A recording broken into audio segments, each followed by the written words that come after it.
What's up, everyone? Sean Kyle Blagrith here today with another rant. This rant is the whole idea that there is such a thing as cheating in metal. And when I say that, a lot of people, when they hear that a vocalist will pitch shift his vocals, he's cheating. This drummer uses triggers, they're cheating. And I got some news for you.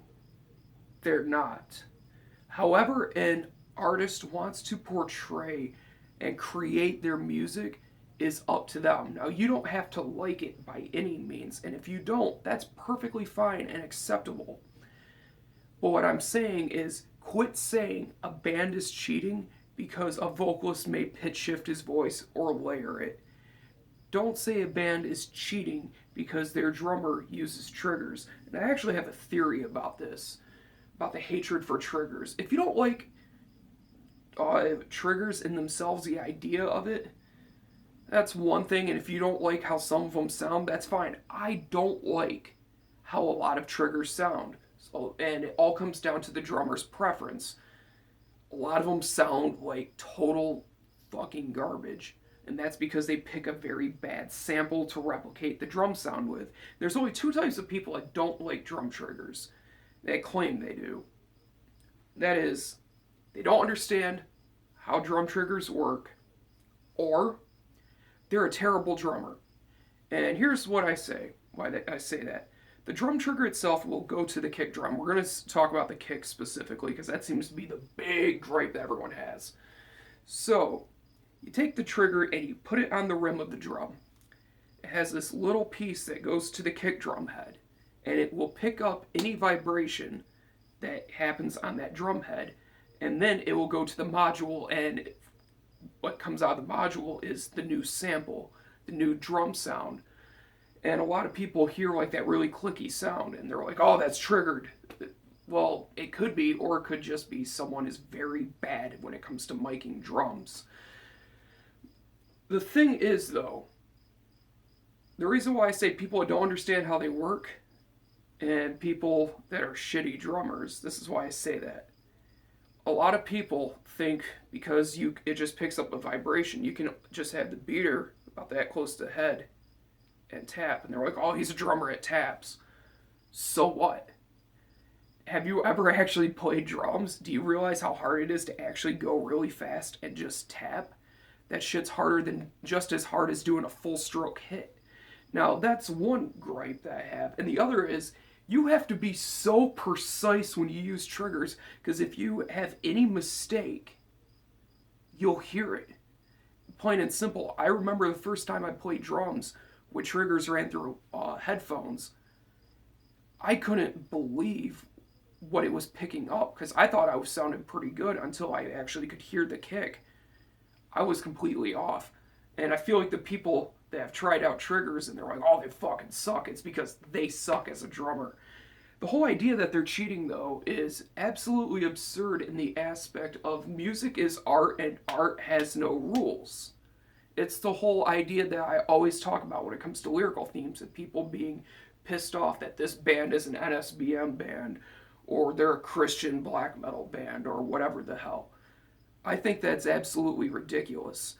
But at the same time, though, there's people that will complain about how an artist will create their music. Look at the whole Rings of Saturn debacle. The fact of the matter is even if they did record at half speed, which they don't, but let's humor the idea that Lucas Mann records at half speed and he can't play what he writes. The fact of the matter is the product at the end of the day sounds absolutely fantastic. Why do you care about how it was created? And also, they play live. And he pulls off everything he does on record in a live setting. How is that cheating? If you say it's cheating, you're fucking retarded. Plain and simple. Now, there's also the whole idea of like pitch shifted vocals or layered is cheating. That's stupid. Do I layer my vocals when I record some parts just to give them a bit more punch and impact? Do I have like a backing track live with my vocals? Hell no. But for me, I like to layer my voice just because it adds a little something extra, be it a high and a low, to create this more evil sound or two lows layered together to just give like a section more punch. And that's what I like. Some people don't like that, and if you don't, that's fine. There's a lot of people that say, well, if you pitch shift your vocals, you're cheating. No, I don't think you're cheating at all. You're just creating what you want to create. And if you don't like that, that's what they're creating, that's fine. Just don't bitch about it. It's just one of those things for me that's always been annoying, and I've kind of wanted to make a rant video about for a long time. I don't think there's such a thing as cheating within creating music. For me, it's art, and however the artist wants to create their art is up to them. I don't care if it's digital, I don't care if it's analog. Now, do I personally have a preference in terms of sound? When it comes to a lot of stuff, I do prefer analog sound. And is it more impressive when a band can record analog and do everything themselves and there's no pitch shifting, no triggers, no this, no that?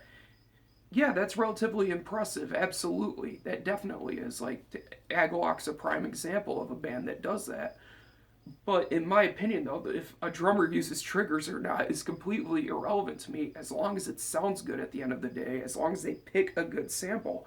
A lot of you have probably listened to a lot of classic death metal albums and thought, oh, this sounds amazing. I wish more drums sounded like this. Well, I got news for you.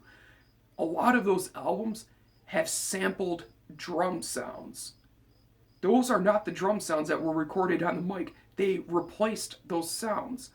You just don't realize it because it doesn't have that modern clicky sound. I hate a clicky kick, but at the same time, you do need a little bit of click in a lot of these modern bands that play at these super high speeds in order to even hear what's happening, because otherwise it would just be an absolutely muddy mess.